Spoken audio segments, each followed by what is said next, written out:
Hey guys, I am doing a little bit more research, and now that you guys have finished the training dungeon, I wanted to congratulate you and say that I'm really excited to start the new campaign so that way we can build on what your team has already accomplished. And now that you guys are a level 2 team, you're going to start having new roles, new spells, and different things you can do.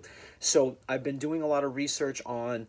Um, Tips to make players better. A lot of these YouTube channels are like, hey, do this and bring your dice and all of that. And it's all basically the same stuff, but they're all relatively vague.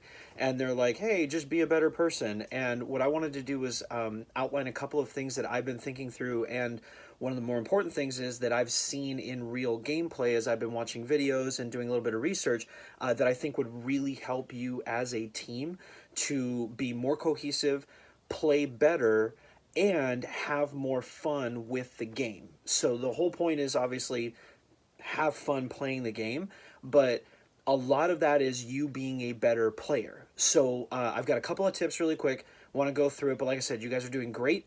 I'm really excited about moving forward with you guys. So let's talk about a couple of these points really quick. So first, think about the world around you. Remember that the whole point of this game is that you are role playing in an fantasy environment. And so think about, did you pass a waterfall? Are you in the forest? Are you in the depths of a dungeon? I don't want to have to keep repeating, it's dark, it's dark, it's dark, it's dark, you're in a dungeon. Remember, like, oh, if I'm in a dungeon, it's probably pretty dark. And continue moving forward with that. Or when we're walking around outside and I'm like, yeah, and you're up on a hill and you're overlooking everything, don't be like, oh, so there's an ocean right next to me. No, think about the world around you. How do you immerse yourself in the world, and what natural habitats are around you or could be around you?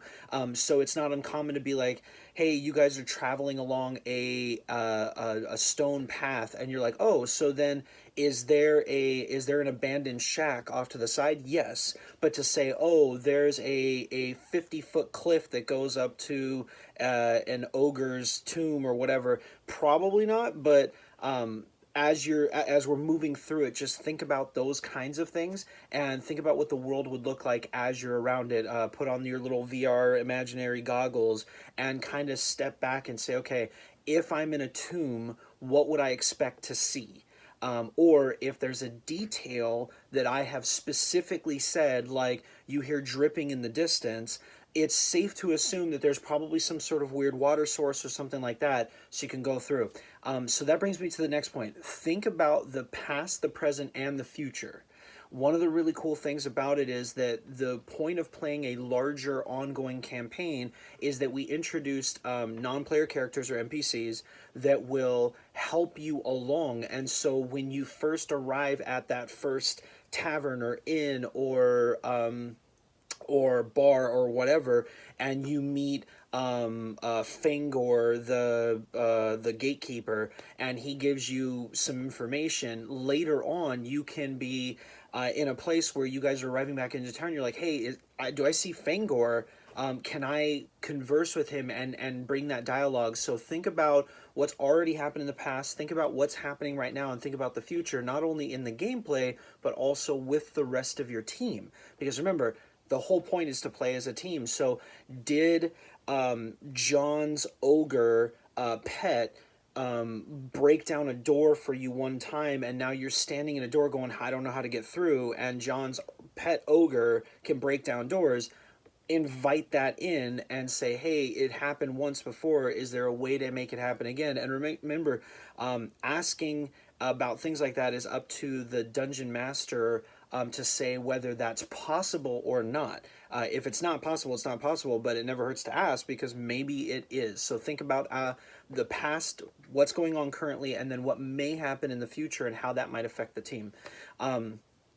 The other thing I wanted you to really think about is think about it as if you were in the script. So one of the really cool things about role playing or any sort of RPG game, whether it's a video game or tabletop or live action or anything like that, is that you want to think about what would your character do in that moment, even if you have extracurricular knowledge outside of what's happening in that moment. Is your character drunk? Is your character hurt? Is your character lovesick? Is your character confused? Is it bound? Can it talk? Can it see something? Think about what would happen as if you were in the script, and instead of saying, like, I'm confused, I don't have a term, just instead of saying that, you could be like, I don't know what's going on. I can't see anything. My head's spinning. That brings in a new element that's actually really fun. And we had a moment in one of our sessions where the player got drunk, waiting for her turn. And when her turn came to like ask a question around a feasting table, she was like, "Well, I'm drunk, so I'm just going to ask, can I retire here?" And it was completely useless, but it was super fun because that question could have been better, but she decided to play in the moment and realized that by the time it got around to her, she'd had 4 glasses of ale and she was drunk. So that is super fun. And the whole team got a huge kick out of it, and it was really exciting. So the next thing I really want to talk about is how you approach conversation or action in the role-playing environment with the team. One of the common mistakes that brand new people make is it will say, okay, it's your turn to go. And we go, okay, John, what do you want to do? And you're like, well, can I take out my sword and try this? Or I don't know if I can do this, but do I have the ability to look at, like, stop. Think about the way your player would act and say it. That's simple. If you can't do it at all, if it's physically impossible, the role of the DM is to say, hey, listen, I appreciate your imagination. You can't do that.